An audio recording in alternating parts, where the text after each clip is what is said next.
It's a bright and beautiful morning right here. The morning after. I mean, yesterday was just a roller coaster of emotions, ups and downs, here and there, wondering about our lives. And you know, the thing about death, it's a leveler. Death is something that reminds you that you will face this at some point. But let me not get into that right now. Good morning and welcome to Sunrise Daily. I'm Kayla Magwa. And I'm Ayo Makine. Good morning and welcome to your daily dose of sunshine, which, as you know, Kayla just mentioned now, sounds like, you know, it's been rationed now, but don't worry, this is Sunrise Daily. And let's get into some of the issues, you know, this morning. The issue around the death of former President Buhari is not going to go away just yet, and that's part of the trending issues, the current events we're tracking for you this morning. And with us this morning to do that is Dr. Samuel Ayetutu, who is Chairman, NIPR Lagos chapter. He joins us right here in the studio. Good morning, and thank you for being here. Good morning, Ayo. Thank you for having me. Well, you just heard my colleague talk about the roller coaster of emotions that's started, you know, since Sunday when the shocking news came round of the passing of former President Muhammadu Buhari. But while a lot has been said and done, there is the fact I just saw a writer, you know, talking about the fact that most certainly a lot of the things that the president did would be remembered. But there is the saying there is that a lot more will be remembered for what he didn't do as opposed to what he did. What do you make of that statement? Okay, the person of former President Muhammadu Buhari, who is now of blessed memory, is someone that we can describe in many ways. He has there are things that will be said about him in his private capacity as a human being.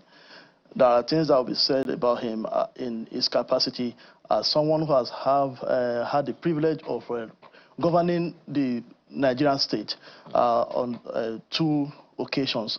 Talking about the things he did and the things he could not do. Of course, Nigerians were part and parcel of his government. There were those who were in his cabinet, who were his appointees, who were running the show with him, and there were the overwhelming majority of Nigerians who were the ones on the receiving end of the actions and inactions that took place in that government. So, of course, it's normal for people to recollect things that impacted them positively and things that did not impact them positively. But like any other persons who have had opportunity to run the affairs of this nation, the case will not be different for Muhammadu Buhari, because governance is not a tea party. It's something that happens based on the opportunities that are available to the man who is in government, and how he's able to make use of those opportunities. And perhaps also the information available to him. To him. That may or may not champion some decisions. Exactly. And a very critical point to look at in terms of what is available to him is the quality of advice and the honesty that his advice has put to the table when in the course of working with him. But one of the issues that stood out for a number of people is the fact that, you know, even though that has been defended over time, you know, the fact that, you know, he had to pass on in a hospital outside the country. Well, it is, as you said, anyone who occupies that seat is definitely under a microscope of sorts. Yeah. And the reference has also been made in our previous program that a good number of Nigeria's leaders, whether at the federal or state levels, usually have their medicals outside the country. And there's always a reference to the decaying health infrastructure that is unable to bear the burden of the specialty required for some of our leaders, and why that some of them have to go outside the country. Exactly.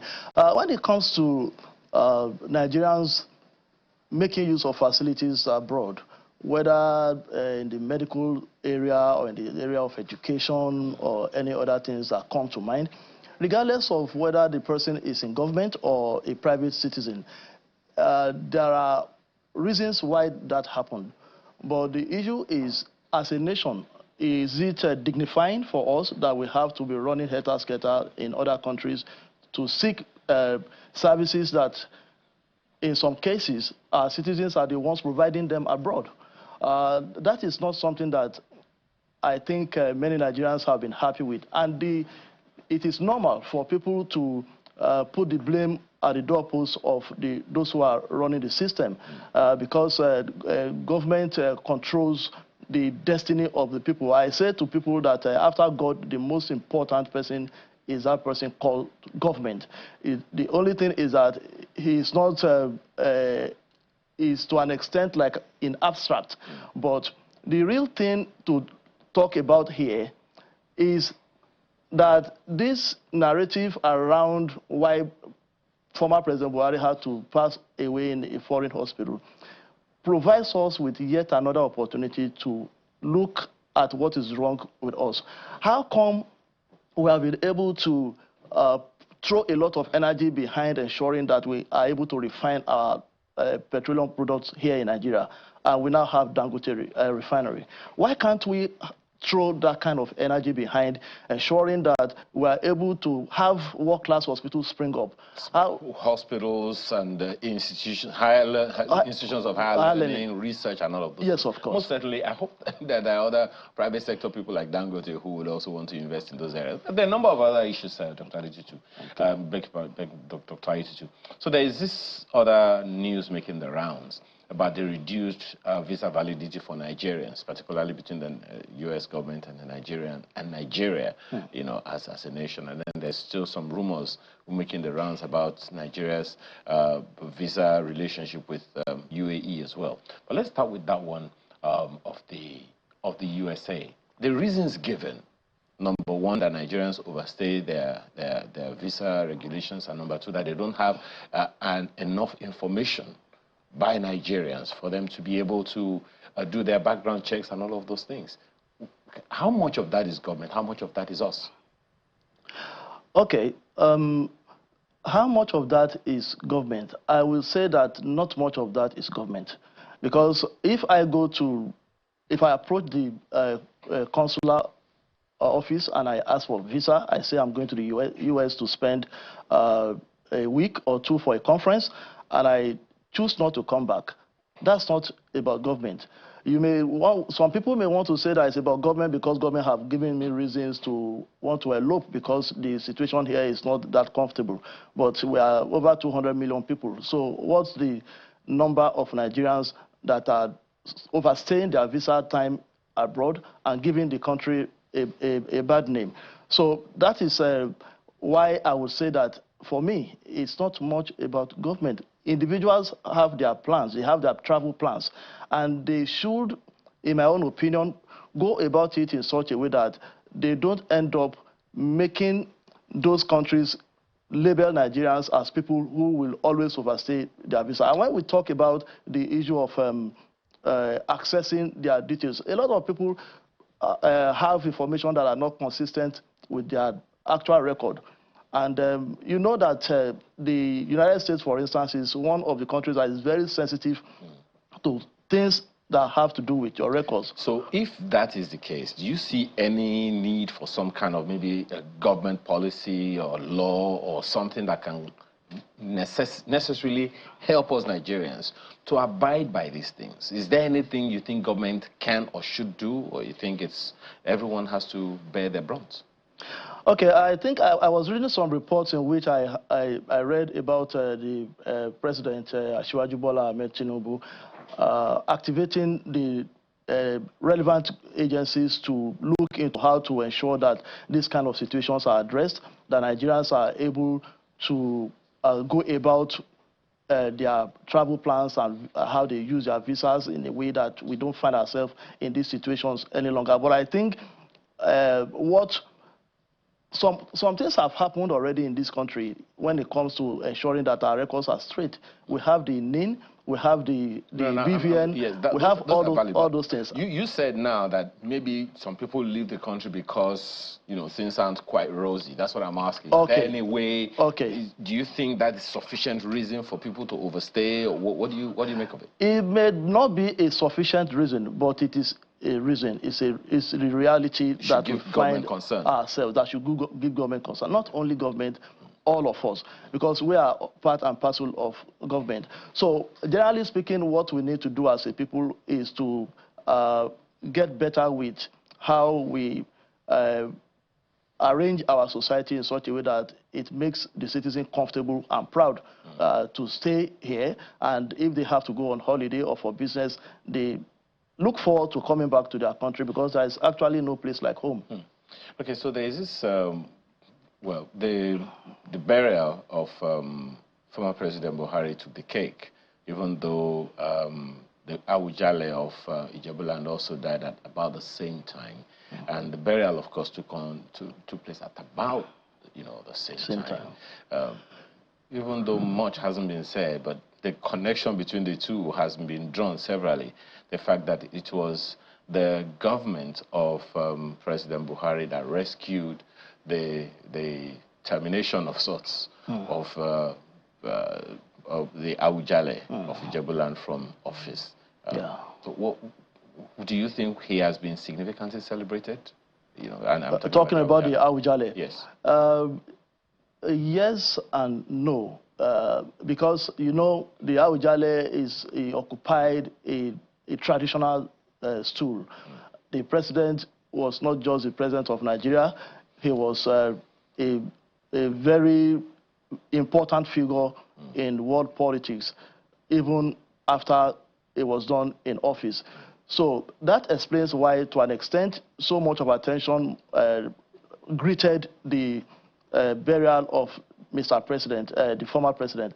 But notwithstanding, there are certain traditional rights and processes that must be observed. Those rights and processes have been taken care of in the course of laying the late Awujale to rest, laying his body to rest. But essentially, it is interesting that they had the history of one rescuing one from losing his the throne, and then the history of passing away almost the same time. So that's a human angle to it for me. Okay, so one last one. Tell us about this upcoming PR Day. Fantastic. So today it's not upcoming. Today is World PR Day, 16th of July, 2025. So every 16th of July is World Public Relations Day. It's the day that public relations practitioners celebrate the profession, celebrate themselves, create narratives around ensuring that the global community pay attention to the importance of the practice of public relations, especially at this time. For instance, the theme for this year is building bridges and navigating polarization. So that theme is very apt at a time like this, when both at local and international level there are hostilities, there are countries bombarding one another with bombs, leaving many vulnerable people at the receiving end. So we are saying that this Public Relations Day for 2025 should be used as a veritable tool to communicate to the world that at the base of most crises that you see happening is breakdown of communication, it's misuse of communication. At times it could even be lack of communication. I say this so frequently, I thought I was the only one. Thank you so much for your time this morning. Dr. Samuel Ajitu is Chairman NIPR in Lagos. We appreciate your time today. Thank you for having me. And when we return from this break, we are celebrating 25 years of what? You'll find out when we return.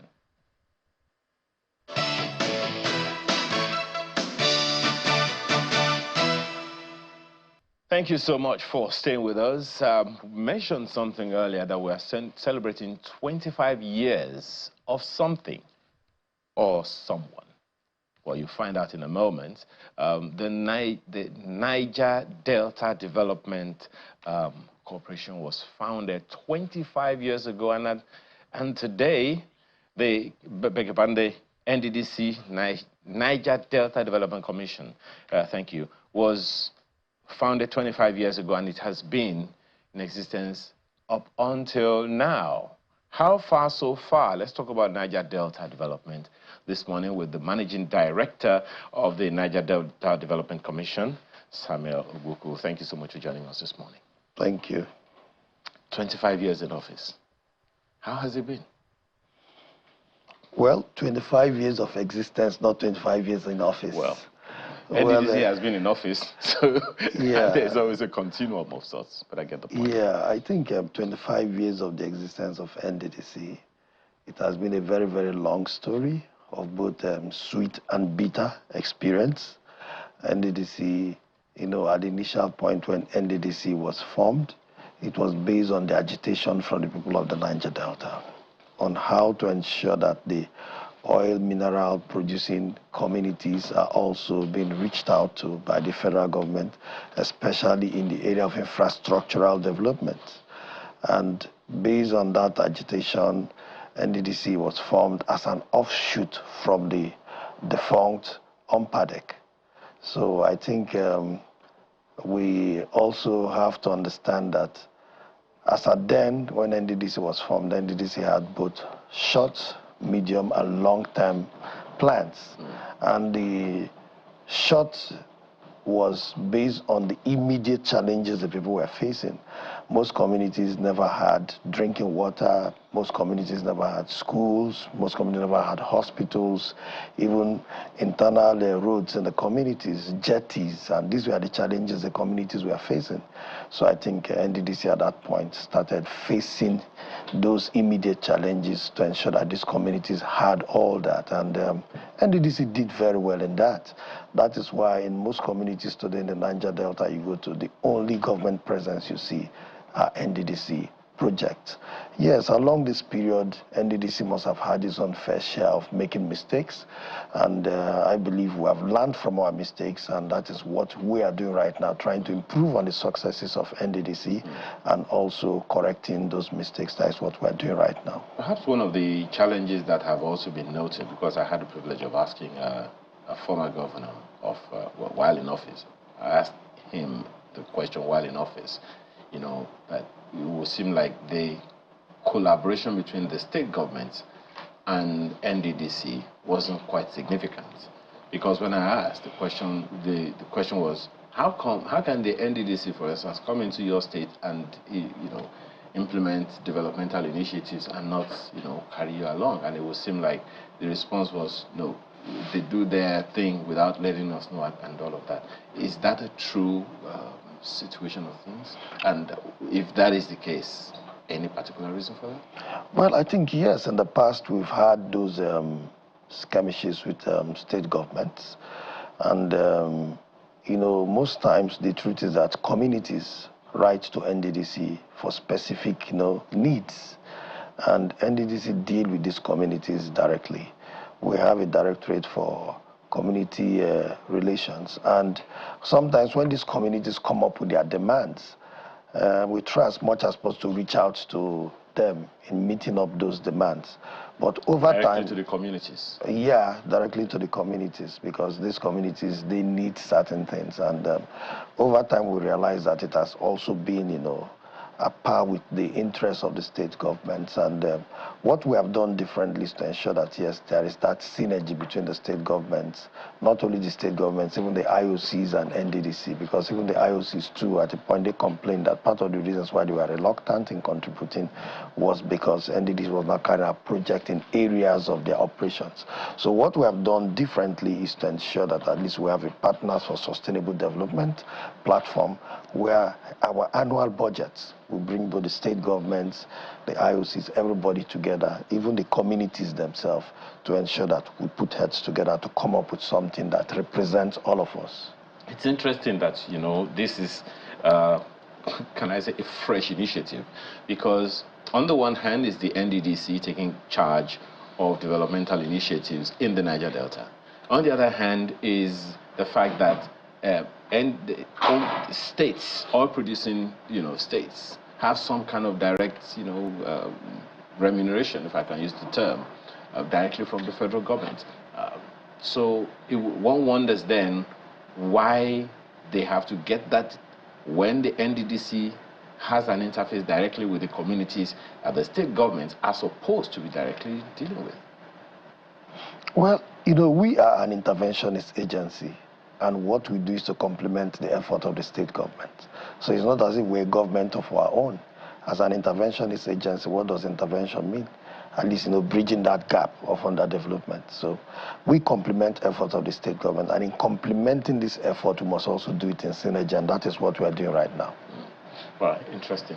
Well, you just have to say that because the questions are still there for Nigerians to ask you. But my colleague Kayla in Abuja has some questions for you as well. Go ahead, Kayla. Indeed, Mr. Obuku, I needed you to clarify a particular story that we're seeing. Some story about unauthorized skill acquisition training. It was a message a few hours ago that was sent out to the Nigerian people to be careful of some unauthorized skill acquisition training. Could you elaborate on this? Can you please say that again, please?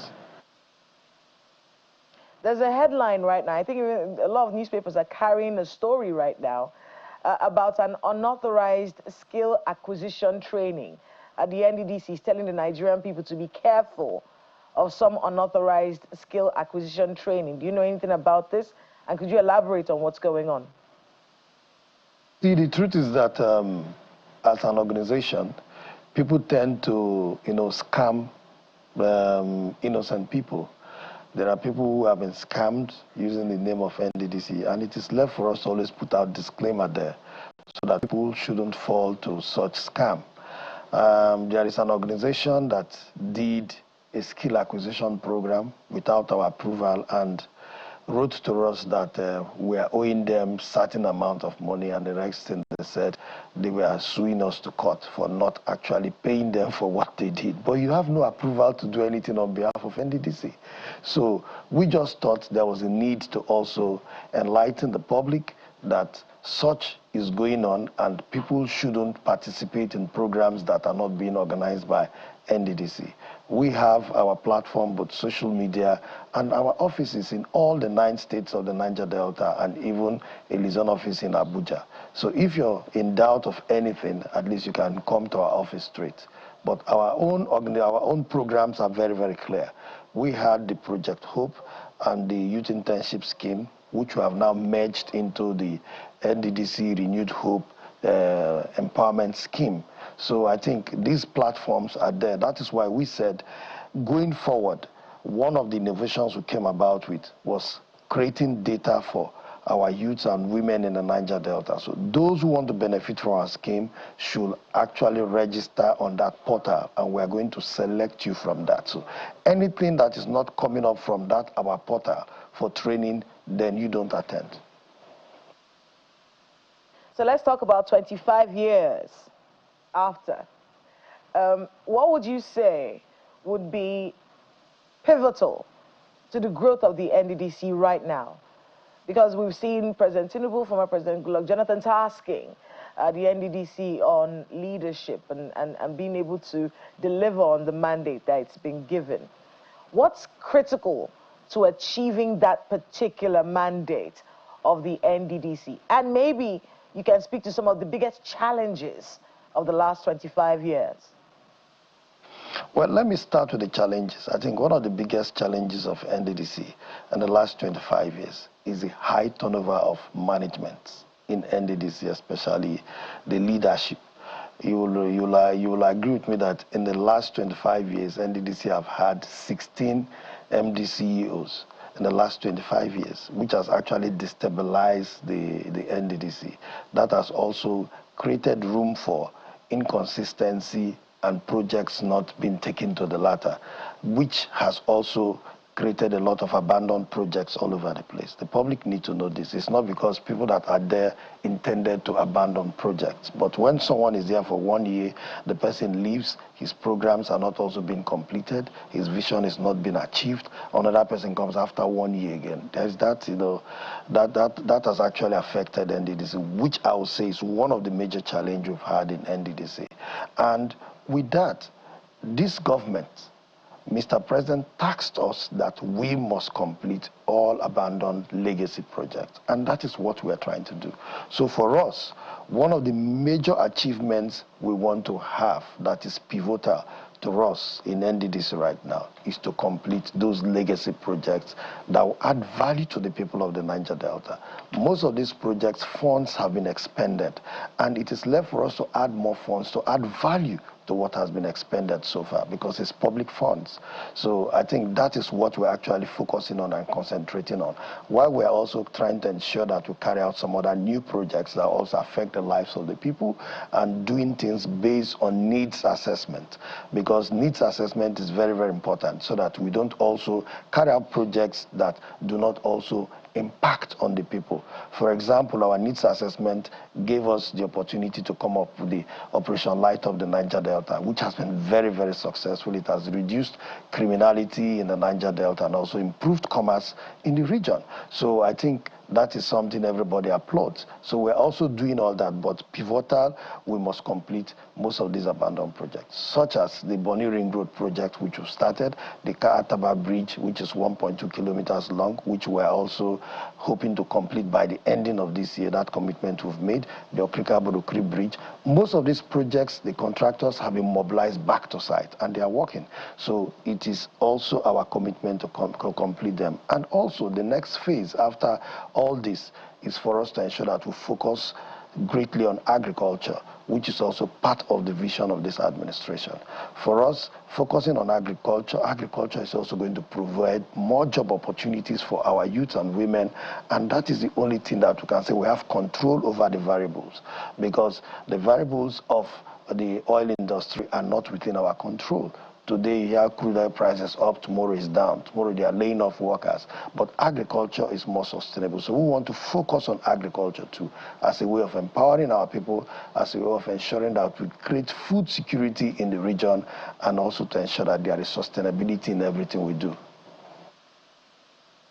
I mean, it's interesting that you brought that up, because that was what my next question was going to be. These legacy projects in the Niger Delta. And you've mentioned a few of them that you believe should be sorted out in the nearest future. One issue, though, with the Niger Delta has always been the people of the Niger Delta and how their lives have been improved or not. You know, so could you help us speak to the NDDC and the challenge when it comes to improving the lives of the people of the Niger Delta? Well, improving on the lives of the people of the Niger Delta is to ensure that we carry out sustainable programs for the people of the Niger Delta. Because one, we have in the past carried out lots of skill acquisition programs, training programs, entrepreneurship scheme. But when we looked at, the gap, we felt that it has not been successful enough, because it actually, revolved around just a few persons that have been benefiting. So when we came up with, the process of ensuring that we work with data, and the data has helped, because right now we are registering youths and women from the region, so in our portal. So based on that, we select and engage people based on their areas of their areas of strength and their areas of competence. Because if you engage people if you don't engage with the area of competence, definitely they will also, abuse the process and also misuse opportunities, which is what was happening before. So in improving in their lives, we are trying to ensure that we give opportunities to the right people so that it can be sustainable. Then going further, we have also midwifed the process of the Niger Delta Chamber of Commerce, which we're also using as a platform to reach out to entrepreneurs in the region, so that what we only do, we support the Chamber of Commerce financially for them to reach out to their members. That is why we say people should go and register with the Chamber of Commerce, because you cannot come to NDDC for support, for entrepreneurship, for agriculture. So the Chamber of Commerce, in our 2024 budget, we had the provision of 30 billion, which have already released 5 billion to them. So they are supposed to use this to be reaching out to entrepreneurs in the region, which we believe is going to be more sustainable, because these funds are not going to be seen as government funds to be wasted. Like in the past, where people think that, oh, it is government money, so we're not paying back. They are definitely going to pay back, because it's going to be structured. So I think for us, that is also securing the future of the people. So beyond that, we're also looking at projects that also add value to the environment by linking communities, carrying out projects that are regional based, linking interstate projects, and also we're also looking at the medical aspect of it too, to ensure that yes, we have good hospitals in the region. And in trying to get those two good hospitals, we're right now putting together, there's a hospital project in Ikom in Cross River State, and one in Port Harcourt. These two hospitals, they are both cardiovascular and orthopedic hospital. So by the time we finish furnishing those hospitals, we also want to partner with the private sector to ensure that it is properly run to serve the people of the Niger Delta. When it also comes to the area of human capital development, our scholarship scheme has also been very, very, very, very successful. At least nobody has heard that our scholars have been stranded abroad.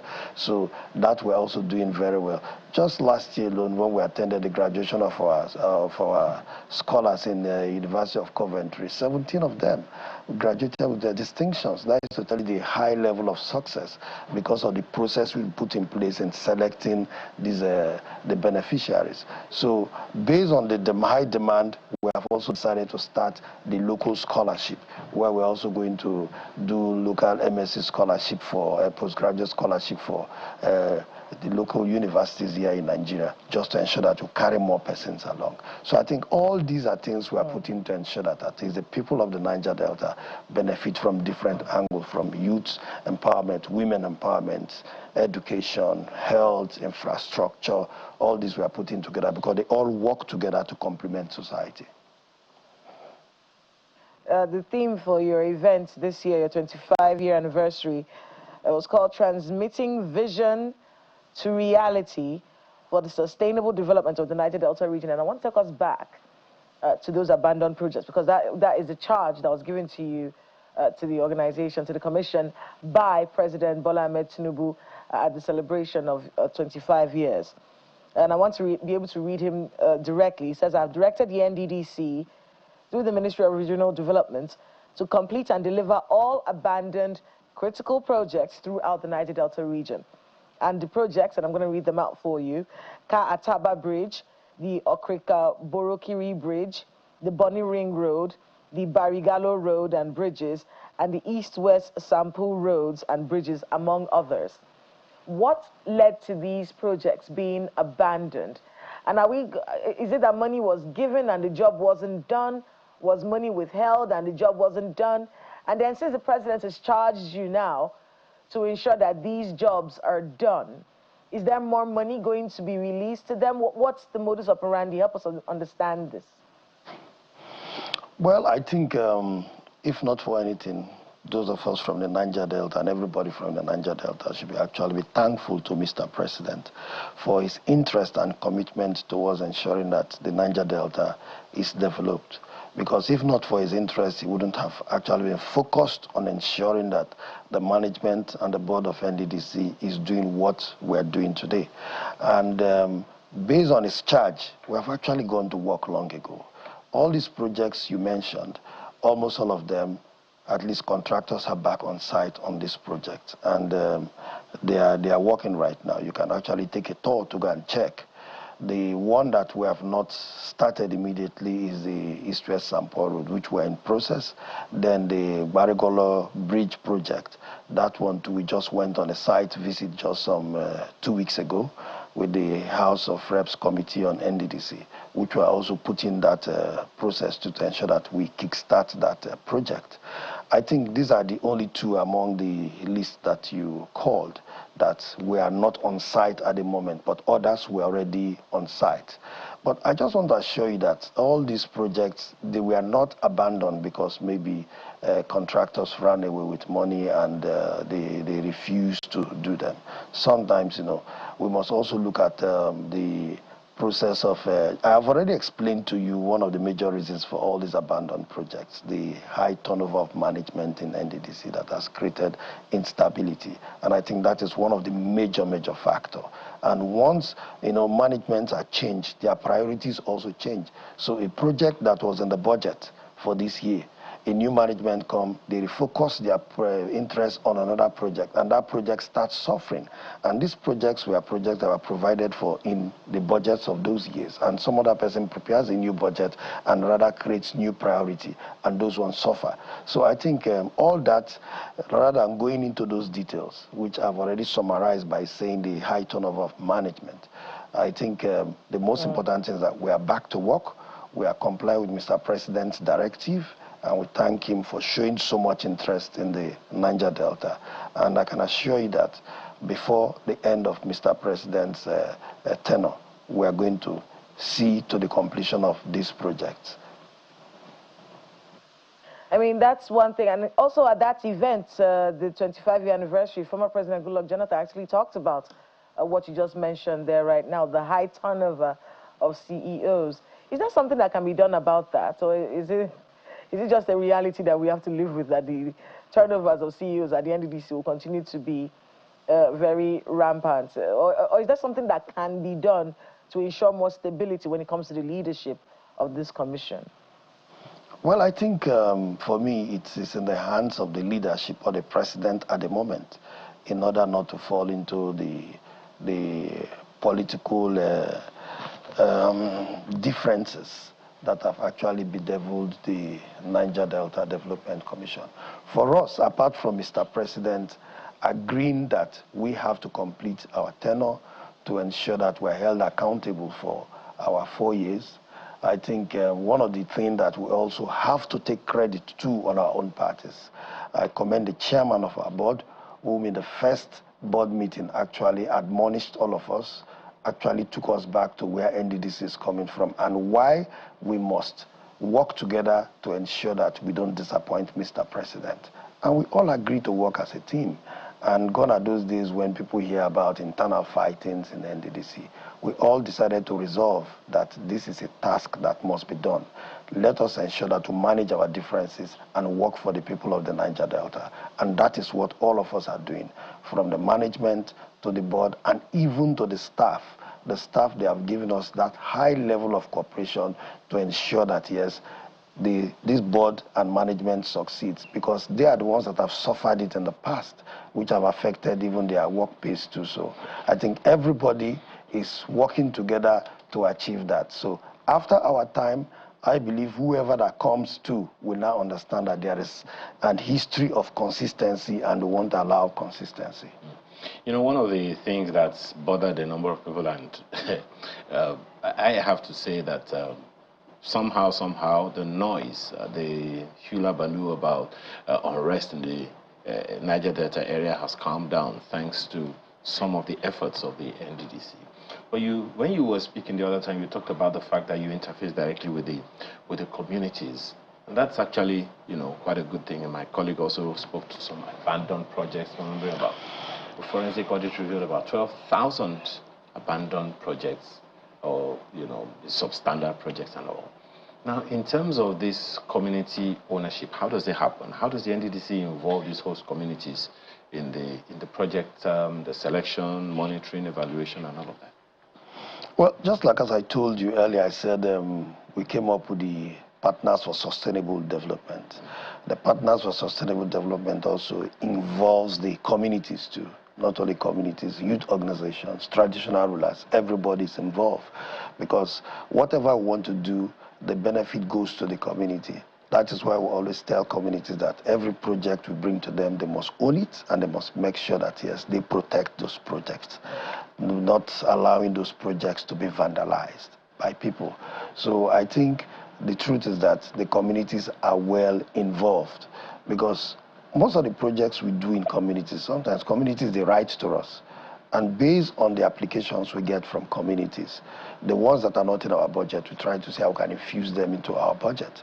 But the ones that we can also intervene immediately based on the urgency, we do that. There are sometimes maybe you hear of cholera outbreak, and we just have to ensure that we intervene immediately because maybe the community, they don't have good drinking water.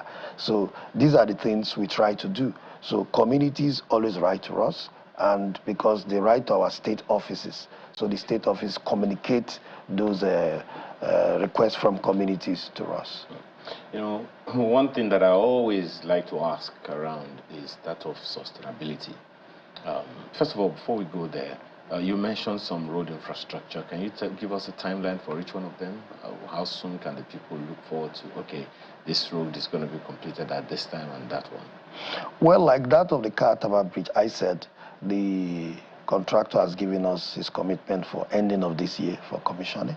And December? that, yes. That is a commitment we extracted from the contractor. And at least on our own part, we are funding the project. Then that of the Bonny Ring Road, the contractor told us 2 years. So we're also going to work on those 2 years. Those projects are in partnership with NLNG because we chose the model of partnership because partnership drives the completion of projects faster.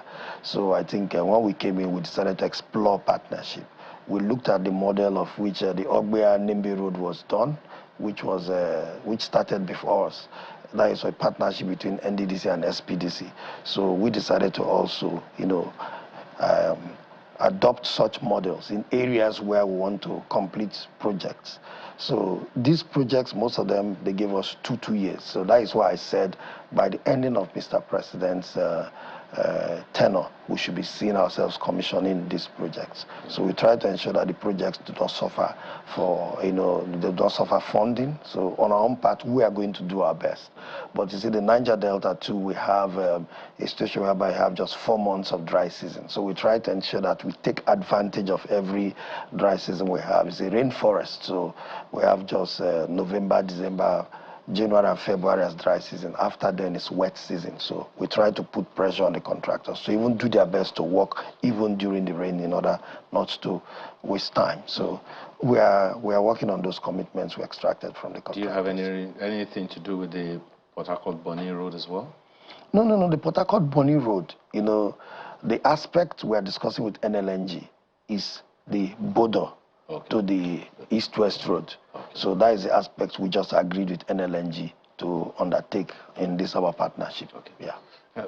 So I was talking about sustainability. It goes beyond commissioning. It goes beyond the people beginning to use the roads, and also what's your approach to ensuring that these projects, these road lines, power lines, health centers, don't fail within 2-3 years? Yes, I think the most important thing is that we have also improved on ourselves. When I mean improving on ourselves, as our approach towards ensuring that, yes, monitoring. Because one area that we were lacking was the area of monitoring. It does not mean we don't have the staff, but the staff also lacked some of the tools too. Like, for example, our project monitoring and supervision directorate was lacking vehicles. So for them to go for inspection, a contractor have to be the one to hire a vehicle for them. Definitely, the contractor will definitely compromise them. But right now, all our state offices have been given vehicles for project monitoring. The project monitoring and supervision itself in the head office to also have vehicles right now. So we've been able to provide all that for them. So at least there is that confidence of going to work. And we try to also ensure that our processes of monitoring and evaluation also have improved. So right now, it is difficult for you to compromise our staff to give you evaluations that probably are not in order and are not complete, because we also match them with consultants too. So whatever evaluation they bring must also, be the same with that of the consultant. Because if the consultant brings something else and you bring something else, then there is going to be a question mark. So on all these major projects, we have consultants that are also doing their own independent job, while we have our project monitoring and supervision too. Interesting that you answered the question in that way, because one also wonders, perhaps this is something you're also thinking about in terms of human capital development, where I don't know if there are any efforts underway to build the capacity of local contractors, engineers, and maybe even the youths. You spoke to the sense that the Niger Delta's development is driven by its own people. Well, you see, since we came on board, we decided that as part of supporting this government, we're not going to make our people spectators to development. I can assure you that most of the jobs that are being carried out by NDDC are done by local contractors. Today, it is not as if our local contractors are not good. The best job can come out of the quality of supervision. If the supervision is quality, you get the best. So construction is all about equipment. Some of these equipments can be hired. So you give job to a local contractor. The local contractor can hire the best of equipment so long as you're funding him. And once you give him the best of supervision, his quality will be like that of Julius Berger. So we are not going to make our people spectators to development. Most of these jobs, today, the quality of jobs that we commission today that people see and people commend are done by local contractors. So it's not as if they are done by JB and the rest of them. So I can assure you that our local contractors are also being empowered. Then even for the youths, when we came on board, our first meeting with our youths, I told them that we're not going to do water hyacinth, which was actually one of the things that people dwelt on NDDC. I said, we're not going to do that because the president has directed us that we must not do it. We have to stop. And when I conveyed that message to them, most of them thought it was a joke. They disagreed with me. But I told them that we are going to create a more sustainable way of empowering you by ensuring that you start from point A, and I want to see youths that are also going to be constructing 10 kilometers of road in future. Today, as I speak to you, most of those youths are doing 1 kilometer, 2 kilometers of road. Some of them have the solar light jobs, and today they are happier. And you can see that you come to our gates today, you don't see people blocking the gate anymore because they are not looking for water hyacinth jobs.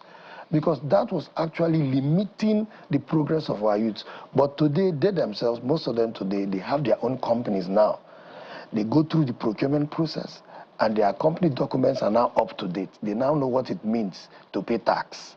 They now know what it means to do tax return and the rest of them. Interesting. So let me quickly squeeze this one in. We have very limited time. So what projections can you, what protections can you guess, might help to shield NDDC's strategic agenda from political pressure, especially during election cycles or government transitions?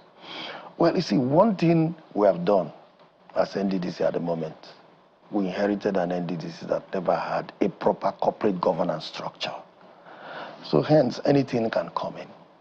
But immediately we came in, we decided to engage KPMG as part of our restructuring and repositioning the commission to design corporate governance structure for NDDC, which include our SOPs and code of conduct. And KPMG have done that. The documents are ready. We are waiting to launch those documents because we also want to share the documents with the ICPC and EFCs for them to also make their own input too. So once that is out, that is going to strengthen the institution. That means we are going to be regulated internally and externally. That is the legacy we are leaving behind. So that whatever we are doing today, nobody will come and, unturned it. Well, I'm pretty sure that we're going to unpack that some other time where we are able to host you. Thank you so much for your time this morning. I really wish I had more time on that one, because sustainability, will need this kind of soft infrastructure that you just spoke about. Mr. Samuel Ogbuku, Managing Director, NDDC. Thank you so much for your time. And congratulations. Thank you very much. Thank you very much. And thank you for all your support. Let me also use this opportunity to also extend my condolence to the Federal Republic of Nigeria, Mr. President, and also the family of President Muhammadu Buhari for this great loss of a man who have also worked for this country, have also dedicated his life to service. And I think it is a great loss to all of us as a nation. Yeah. In the mood of mourning, I thought I should also use the opportunity to extend my own heartfelt condolence on behalf of the board and management of the NDDC. Especially since he also did some kind of development work with the Petroleum Trust Fund when he was chairing it. Thank you again for your time this morning. Thank you. Well, that's Sunrise Daily this morning. Thank you for the privilege of being a part of your morning. I'm Ayo Makinde. Enjoy the rest of your day. Have a great day ahead. I'm Kayla Magwa.